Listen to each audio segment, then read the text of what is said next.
शत शत नमन करते हुए और समस्त महानुभावों का अभिनंदन वंदन स्वागत करते हैं।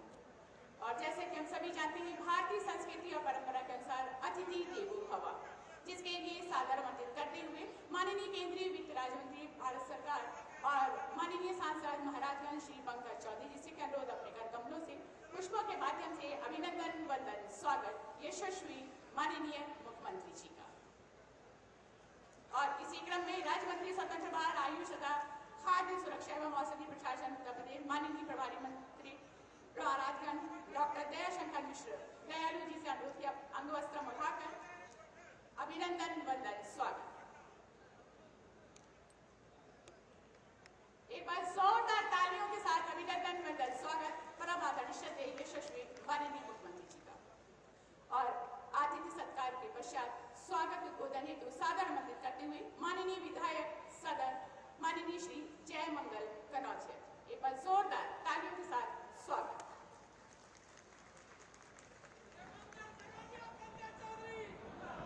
भारत माता की, भारत माता की।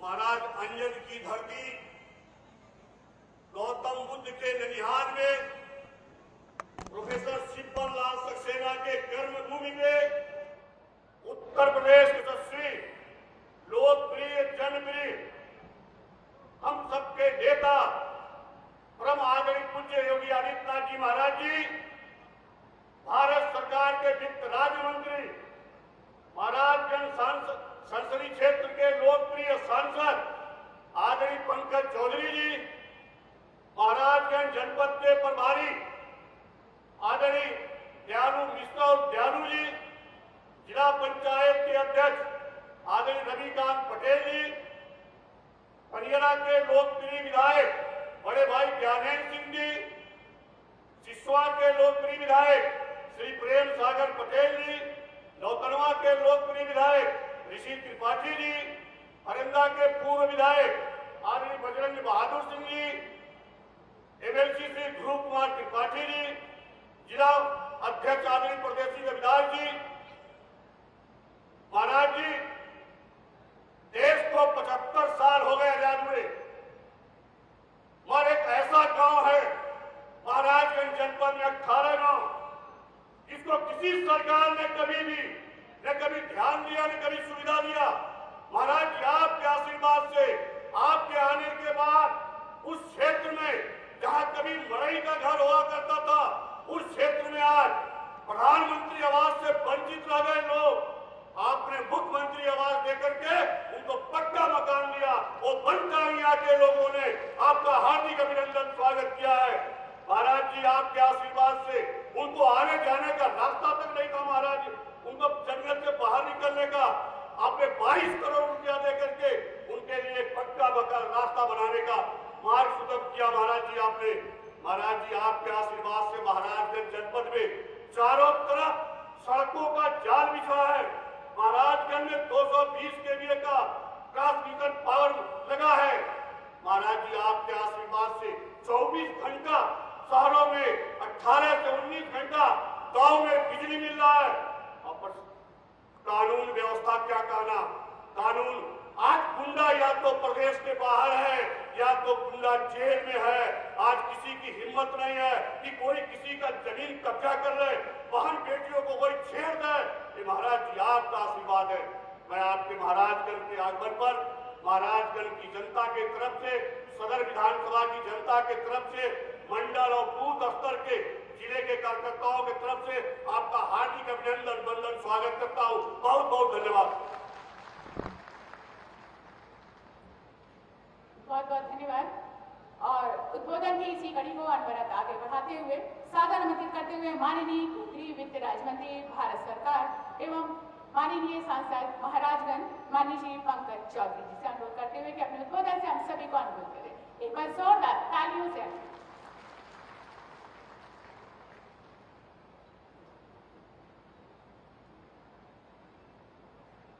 कार्यक्रम के मुख्य अतिथि हम सबके यशस्वी मुख्यमंत्री परम आदरणीय योगी आदित्यनाथ जी महाराज, जिले के प्रभारी मंत्री श्री दयाशंकर मिश्र जी,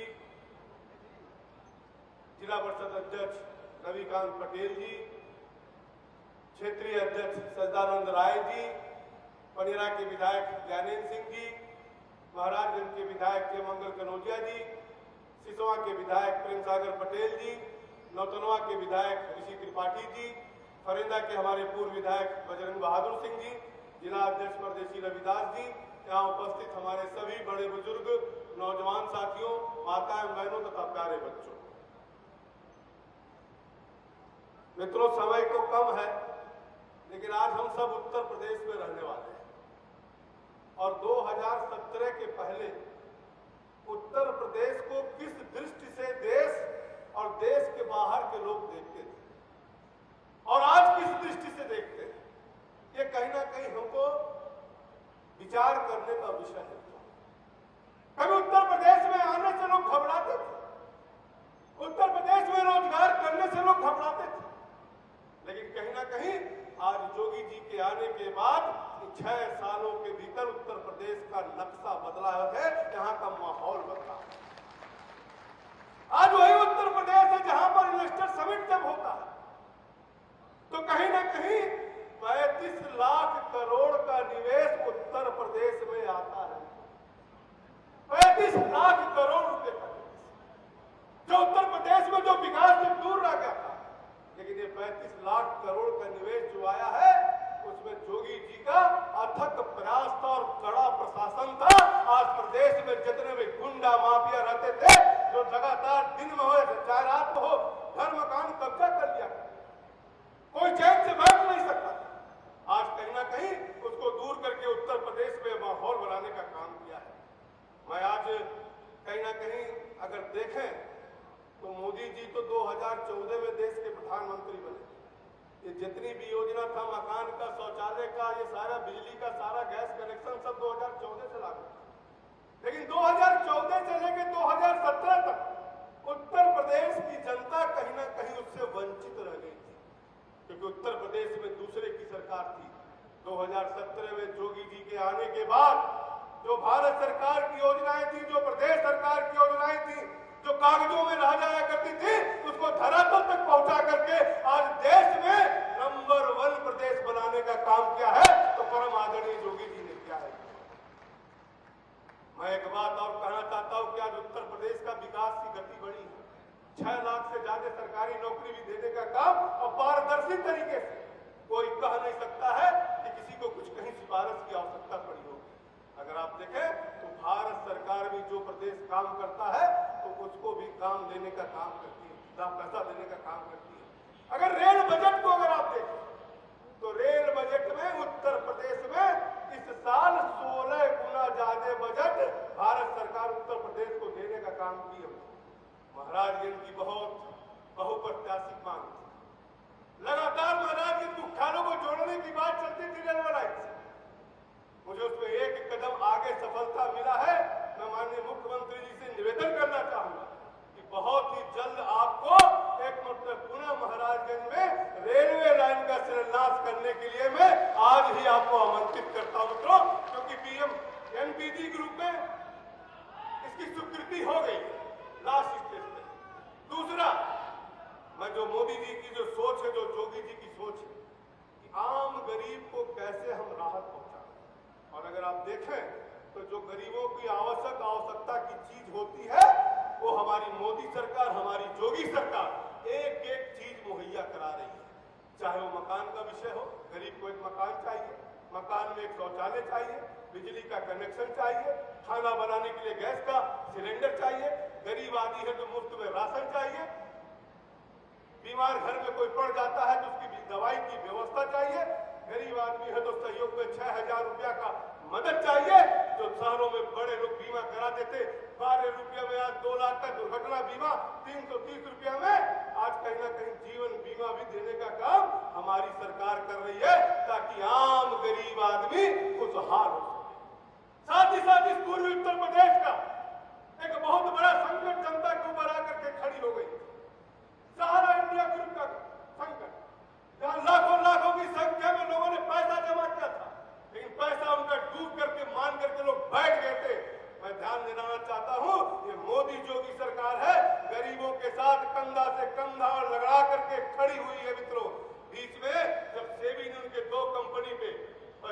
15,000 करोड़ का जुर्माना लगाया था, उसमें 15,000 करोड़ रुपया उन्होंने जमा किया था, तब जमानत हुआ था।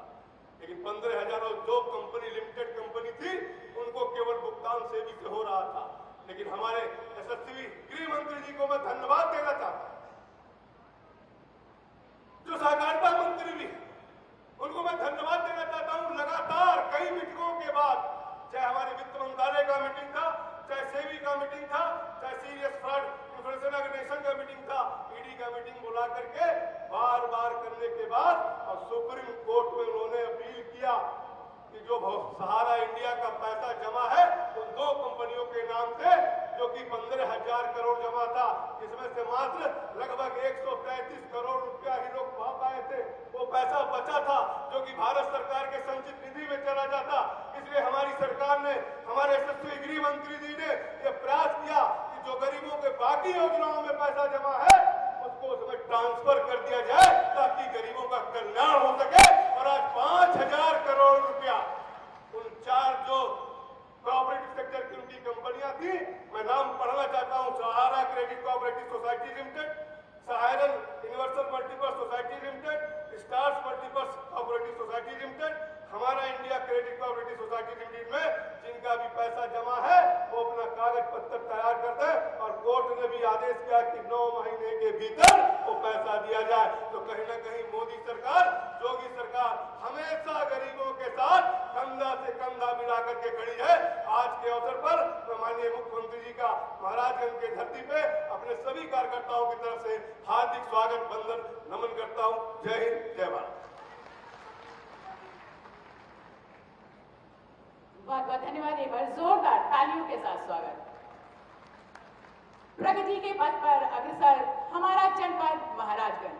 जी हाँ, और आज एक बहुत बड़ी उपलब्धि हमारे जनपद महाराजगंज में 1058 विभिन्न विकास परियोजनाओं का लोकार्पण शिलान्यास होने जा रहा है, जिसकी लागत 27,091 करोड़ रुपए। एक बार जोरदार तालियों के साथ स्वागत और सादर आमंत्रित करते हुए, साथ अनुरोध करते हुए परम आदरणीय यशस्वी माननीय मुख्यमंत्री जी से कि अपने कर कमलों से बटन दबाकर हमारे जनपद महाराजगंज को एक नई दिशा की ओर अग्रसर करते हुए 1058 विकास परियोजनाओं का लोकार्पण शिलान्यास होने जा रहा है। और आप अपने बाईं तरफ देख सकते हैं, इतनी बड़ी संख्या में शिलापट लगे हुए हैं और धीरे धीरे अनावरण हटता हुआ और हमारा जनपद महाराजगंज एक विकास की ओर अग्रसर होता हुआ जोरदार तालियों के साथ स्वागत, अभिनंदन, वंदन। जोरदार तालियां हमारे जनपद निवासियों के लिए। हमारी ये योजनाएं हमारे जनपद के लिए मील का पत्थर साबित होंगी विकास और खुशहाली के क्षेत्र में। और कार्यक्रम को आगे बढ़ाते हुए, जैसा कि हम सभी जानते हैं, विभिन्न योजनाओं के तहत हमारे लाभार्थियों को लाभान्वित किया जाता है, जिसके लिए एक बार पुनः सादर आमंत्रित करते हुए, ससम्मान अनुरोध करते हुए परम आदरणीय यशस्वी माननीय मुख्यमंत्री जी से कि अपने कर कमलों से हमारे लाभार्थियों को सम्मानित करें। इसके क्रम में सर्वप्रथम मुख्यमंत्री बाल सेवा योजना के तहत कोविड-19 के तहत हमारे जिन परिवारों के माता पिता जिन बच्चों से बिछड़ गए थे, उनको आज लैपटॉप वितरण कर ज्ञान की रोशनी के लिए दिया जा रहा है। कुमारी प्रीति पांडे, एक बार जोरदार तालियां। कुमारी चित्रा प्रजापति, हमारे इन सभी विद्यार्थियों के लिए बस जोरदार तालियां। कोविड-19 से प्रभावित परिवार हैं।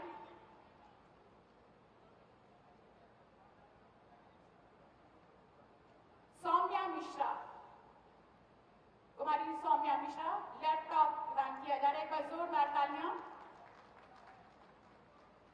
टैबलेट वितरण योजना के तहत कुमारी अनीता वरुण, माननीय मुख्यमंत्री जी के द्वारा अध्ययनरत ग्रेजुएट विद्यार्थियों को टैबलेट प्रदान कर शिक्षा के क्षेत्र में एक महान कदम। श्री विकास कुमार टैबलेट प्रदान किया जा रहा है। कुमारी अंजलि मिश्रा, इसके पश्चात राष्ट्रीय ग्रामीण आजीविका मिशन के पोषाहार वितरण योजना पुष्टाहार उत्पादन इकाई हेतु श्रीमती रागिनी जी, आपको अन्नपूर्णा प्रेरणा लघु उद्योग की अध्यक्ष है और आपको 2,31,525 रुपए का चेक प्रदान किया जाता है। अपने समूह के अध्यक्ष, एक बार जोरदार तालियां। श्रीमती पिंकी प्रजापति जी, उदय प्रेरणा लघु उद्योग के अध्यक्ष है, आपको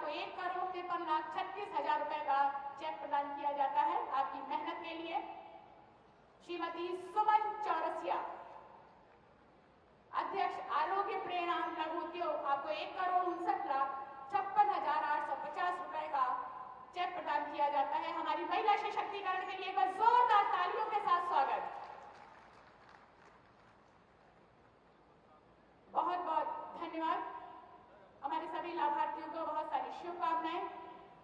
और इसके पश्चात हमारी जनपद महाराजगंज की एक बहुत बड़ी उपलब्धि, महत्वपूर्ण विशेषता जो हम सभी जानते हैं, माननीय मुख्यमंत्री जी का एक सपना था कि सभी सरकारी कार्यालयों में अच्छी कार्य संस्कृति विकसित करते हुए सुदृढ़ व्यवस्था और सुशासन की परंपरा को आगे बढ़ाते हुए उत्तर प्रदेश के सरकारी कार्यालयों को गुणवत्तापूर्ण और समयबद्ध करते हुए अंतर्राष्ट्रीय स्तर पर लाया जाए, जिसके क्रम में बहुत सारे सरकारी कार्यालय अंतर्राष्ट्रीय मानक के अनुरूप हुए, जिसमें कि हमारे जिलाधिकारी महाराजगंज श्री सत्येंद्र कुमार जी के निर्देशन और अपर जिलाधिकारी डॉक्टर पंकज कुमार वर्मा जी के मार्गदर्शन में 4 तहसीलों को आज ISO प्रशस्ति पत्र प्रदान किया जा रहा है। एक बार जोरदार तालियां। और हमारे जिलाधिकारी श्री सत्येंद्र कुमार जी और दिनेश मिश्रा जी, मुकेश सिंह जी, मदन मोहन वर्मा जी, मोहम्मद जाशीन जी, बहुत सारी बधाइयां, शुभकामनाएं। एक बार जोरदार तालियां हमारे जिलाधिकारी महोदय जी के लिए, जनपद महाराजगंज के लिए। वो पल वो क्षण, जी हाँ, जैसा कि हम सभी जानते हैं, प्रकाश की गति से उत्तर प्रदेश का विकास, साथ ही साथ प्रत्येक नागरिकों की कठिनाइयों का निवारण और भारत के मानचित्र पर उत्तर प्रदेश का गौरव बढ़ाने वाले परम आदरणीय श्रद्धेय यशस्वी माननीय मुख्यमंत्री जी को शत शत प्रणाम करते हुए, ससम्मान अनुरोध करते हुए, सादर आमंत्रित करते हुए कि अपने सकारात्मक और प्रेरणादायक संबोधन से हम सभी को अनुग्रहित करें। एक बार जोरदार तालियों के साथ अभिनंदन, वंदन, स्वागत। जय जय श्री राम।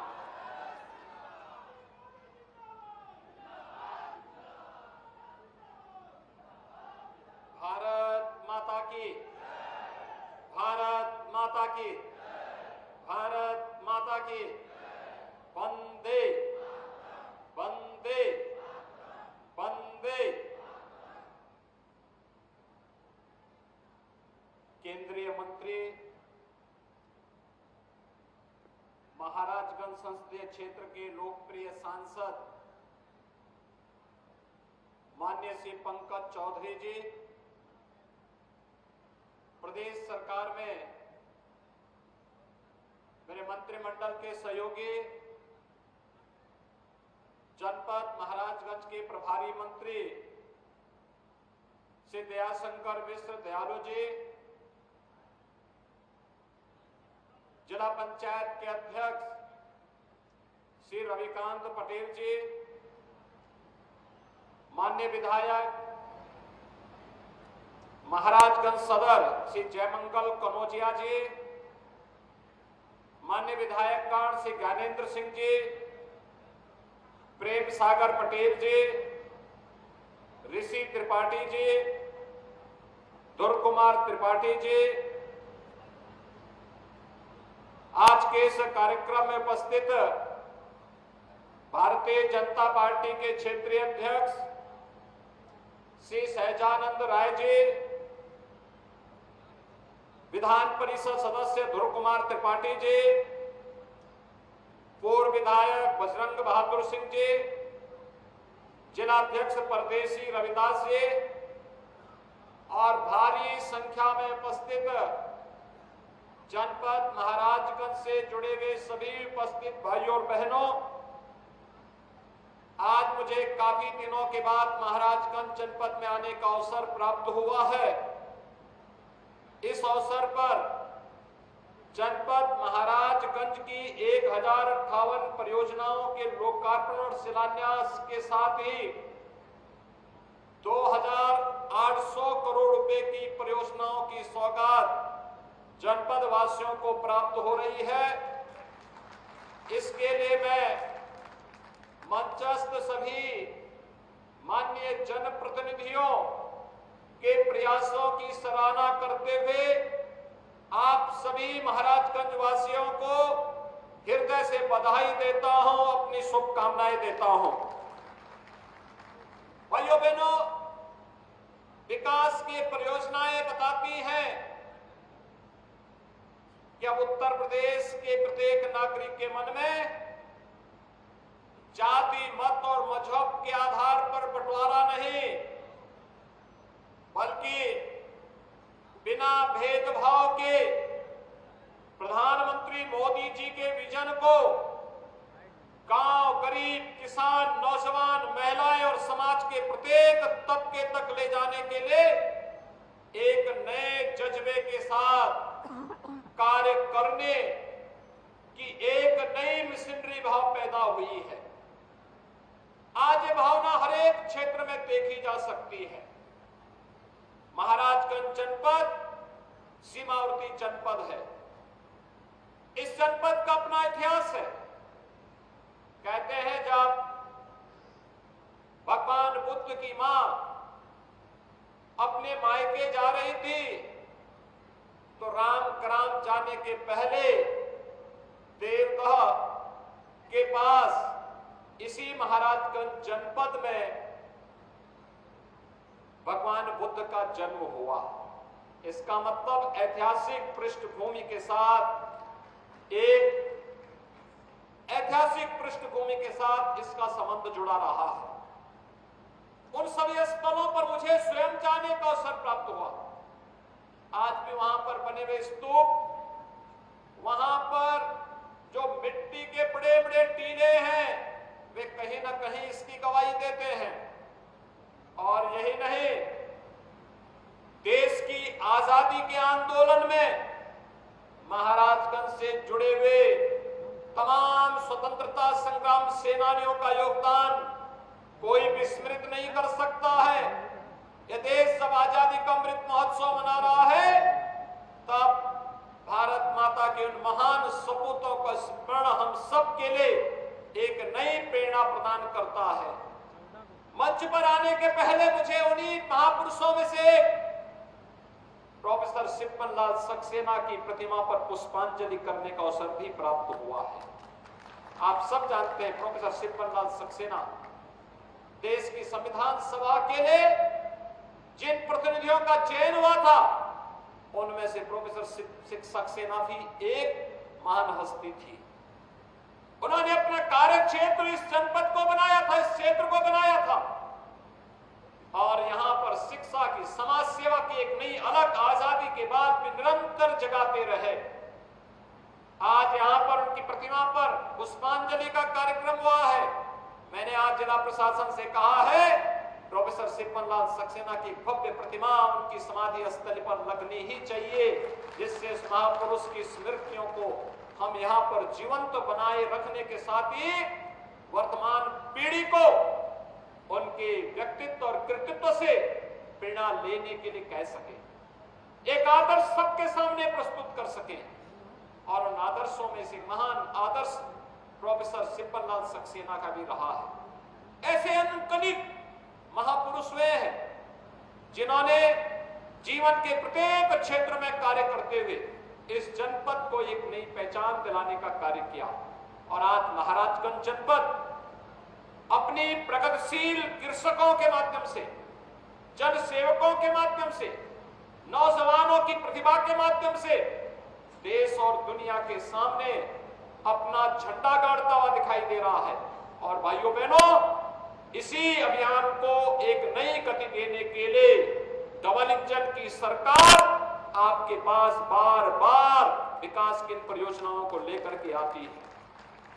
और मान करिए 2800 करोड़ रुपए एक साथ एक जनपद को प्राप्त हो रहे हो, ये कोई सामान्य बात नहीं है।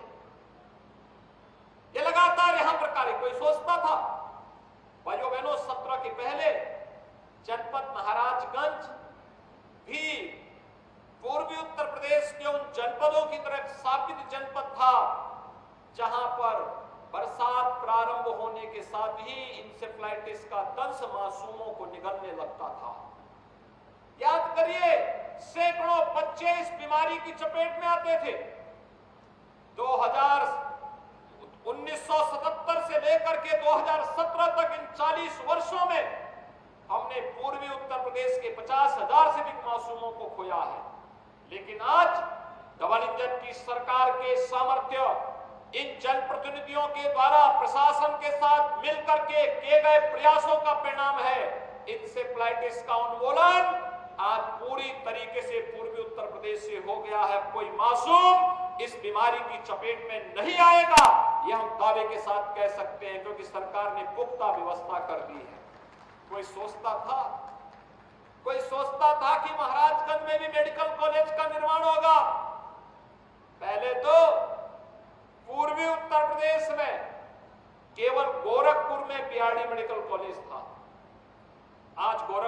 एम्स भी खुल गया है, कुशीनगर में मेडिकल कॉलेज बन रहा है, देवरिया में मेडिकल कॉलेज चालू हो गया है, सिद्धार्थनगर में प्रारंभ हो गया है, बस्ती में प्रारंभ हो चुका है, बलरामपुर में बन रहा है, बहराइच में प्रारंभ हो चुका है, गोंडा में भी बन रहा है। अब महाराजगंज में भी मेडिकल कॉलेज का निर्माण कार्य युद्ध स्तर पर चल रहा है। अगले 6 महीने के बाद जब हम लोग आएंगे तो महाराजगंज के मेडिकल कॉलेज का भी उद्घाटन करने के लिए आपके जनपद में आएंगे। बेहतरीन स्वास्थ्य की सुविधा हर नागरिक का अधिकार है, हर नागरिक का अधिकार है, और विशेषज्ञ स्वास्थ्य की सुविधाएं यहां के नागरिकों को प्राप्त हो, इसके लिए सरकार पूरी प्रतिबद्धता के साथ कार्य कर रही है। और इसलिए एक जनपद एक मेडिकल कॉलेज की संकल्पना को लागू करने के लिए आज सरकार, डबल इंजन की सरकार, पूरी ईमानदारी के साथ कार्य कर रही है। आज हम लोग बहुत सारी योजनाओं का शिलान्यास और उद्घाटन भी कर रहे हैं। चौक के एक स्वास्थ्य केंद्र को उद्घाटन के साथ ही वहां पे हेल्थ एटीएम का भी उद्घाटन किया जा रहा है। आप सोचिए, हेल्थ एटीएम, अब तक तो बैंकों के एटीएम हुआ करते थे, लोग जाते थे कार्ड लेकर के और वहां पर जिसका बैंक में पैसा है उस अपने एटीएम से पैसा निकाल सकता था। लेकिन हेल्थ एटीएम आपको एक नई सुविधा देने जा रहा है। 70 प्रकार की जांचें उस एटीएम से होगी और जो भी बड़े डॉक्टर से, देश और दुनिया के किसी बड़े डॉक्टर के साथ अगर जोड़ने का कार्यक्रम होगा तो टेक्नीशियन उस जांच को करके उस डॉक्टर के पास भेजेगा, वहीं से वो प्रिस्क्रिप्शन लिख करके भेज देगा, आपको यहां से दवा मिल जाएगी। हेल्थ एटीएम ने 5 मिनट में आपकी सारी समस्या का समाधान कर दिया। गोरखपुर, लखनऊ, दिल्ली, मुंबई, बेंगलोर, हैदराबाद जाने की समस्या का समाधान टेक्नोलॉजी आज आपको वहां ले जा रही है। चौक के स्वास्थ्य केंद्र में एक हेल्थ एटीएम लग चुका, उसको फंक्शनल करने में, ट्रेनिंग देने में कुछ समय लगेगा, लेकिन एक कार्यक्रम आगे बढ़ रहे हैं और आज हम सब यहाँ पर आए हैं इन्हीं सब कार्यक्रमों को लेकर के। इंसेफ्लाइटिस का कारण क्या था? शुद्ध पेयजल न होना, सब स्वच्छता न होना, गरीब के घर में टॉयलेट न होना, स्वास्थ्य केंद्रों की सुदृढ़ व्यवस्था न होना, इन सब का समाधान हो चुका है। और आज तो हम लोग जनपद महाराजगंज के प्रत्येक परिवार के घर में हर घर नल की योजना, हर घर तक नल से शुद्ध आरओ का पानी पहुंचाने की योजना का भी यहां पर शिलान्यास कर रहे हैं। आने वाले कुछ समय के बाद आप देखेंगे लोकसभा चुनाव आते तो आप देखेंगे हर घर तक पाइपलाइन बिछती हुई दिखाई देगी और बहुत सारे घरों तक शुद्ध पेयजल की आपूर्ति होती हुई दिखाई देगी। ये शुद्ध पेयजल भाइयों बहनों आधी से अधिक बीमारी का समाधान है, आधी से अधिक बीमारी का समाधान है और उस बीमारी का समाधान इसके माध्यम से भी करने का प्रयास। हम स्वास्थ्य केंद्रों को भी सुदृढ़ कर रहे हैं, मेडिकल कॉलेज भी दे रहे हैं, स्वच्छता के अभियान को भी आगे बढ़ा रहे हैं, हर घर में शौचालय भी उपलब्ध करवाए गए हैं और साथ साथ शुद्ध पेयजल भी हर घर तक पहुंचाने के लिए डबल इंजन सरकार पूरी ईमानदारी के साथ कार्य कर रही है। भाइयों बहनों, आपने देखा होगा जो लोग जाति के नाम पर बांटने थे आए हैं, इन लोगों ने आपको दिया क्या? क्या दिया? जाति के नाम पर बांटते थे, मत और मजहब के आधार पर बांटते थे। जब संकट आता था आपके साथ खड़े नहीं होते थे। पंकज जी कह रहे थे आपके सामने, आवास आपको नहीं मिल पाई थी पिछली सरकारों में, शौचालय नहीं मिल पाया था, बिजली नहीं मिल पाती थी, रसोई गैस के कनेक्शन नहीं मिल पाते थे, स्वास्थ्य का आयुष्मान भारत का कार्ड नहीं था, कोई सुविधा नहीं मिल पाती थी। और अब तो सरकार ने उत्तर प्रदेश के अंदर 6 वर्ष में हम लोगों ने 54 लाख से अधिक गरीबों को ग्रामीण और शहरी क्षेत्र में एक आवास उपलब्ध करवाया है। 54 लाख परिवारों को अनुमान करिए। 54 लाख परिवार आजादी के बाद आवास से वंचित थे। 2 करोड़ 61 लाख गरीबों को एक शौचालय उपलब्ध करवाया। अब तक ये लोग इससे वंचित थे।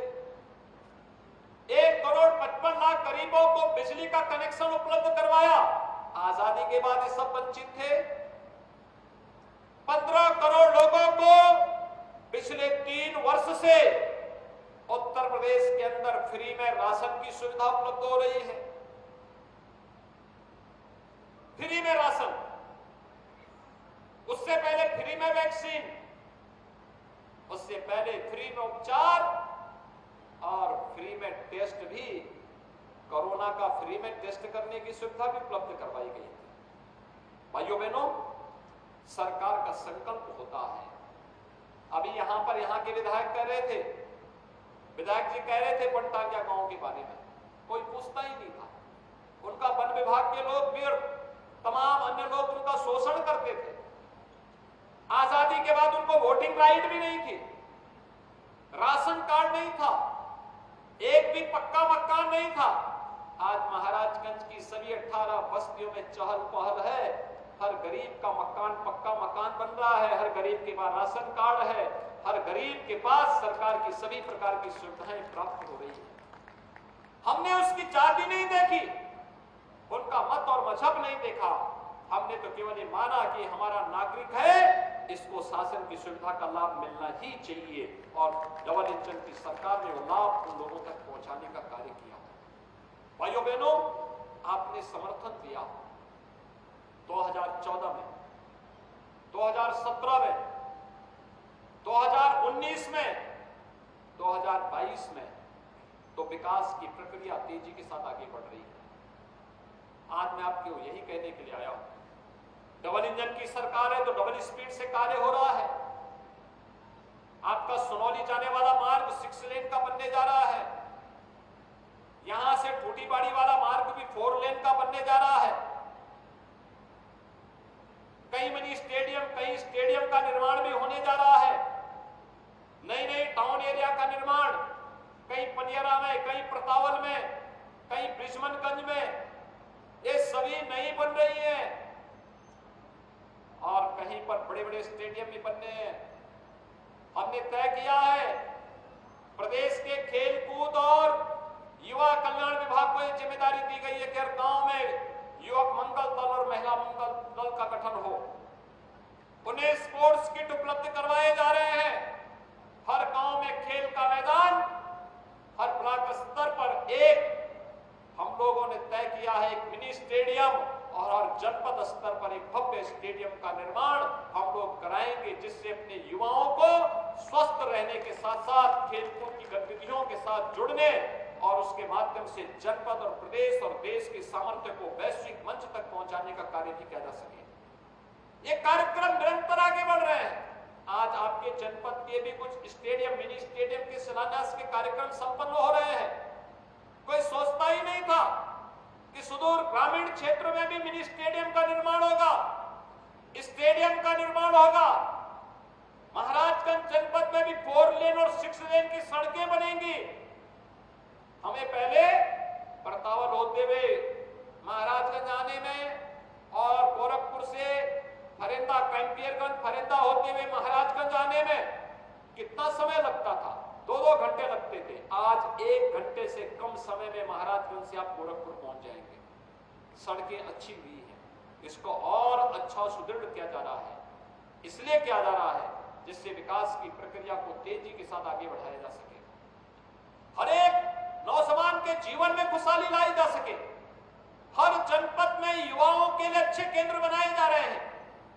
मुख्यमंत्री अभ्युदय योजना के माध्यम से जहां नौजवानों को फ्री में कोचिंग की व्यवस्था, आपने देखा होगा परसों Uttar Pradesh public service commission का रिजल्ट आया है, और पब्लिक सर्विस कमीशन का जो Uttar Pradesh public service commission का रिजल्ट आया है, मुख्यमंत्री अभ्युदय कोचिंग से कोचिंग लेने वाले 54 अभ्यर्थियों को उसमें सफलता प्राप्त हुई है। जो 54 लोग सेलेक्ट उससे हो गए।